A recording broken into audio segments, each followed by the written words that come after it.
ৰাইজে বিচাৰিছে ন্যায়। যদি কাইলৈ গৈ SIT CID যিখিনি আৰক্ষীয়ে সকলোৱে যদি চাৰ্জশ্বিট কৰাৰ পিছত যদি আমাৰ SIT যিগৰাকী পুলিচ ইন্সপেক্টৰ মুন্না গুপ্তা তেখেতেও মুখ্যমন্ত্ৰীৰ লগত ৰাস্তাত নামিব নেকি? আমাক ন্যায় লাগে, পুলিচখিনিও নামিব নেকি?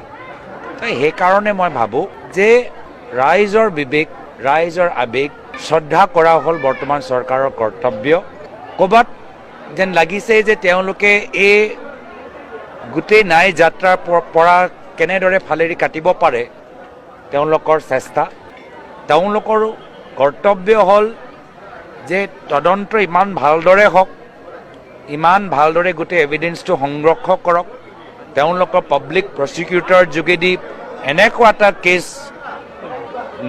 ন্যায়ালয়ত দিয়ক যাৰ ফলত ন্যায় ভিত্তিত দোষীয়ে যে শাস্তি লাভ কৰে।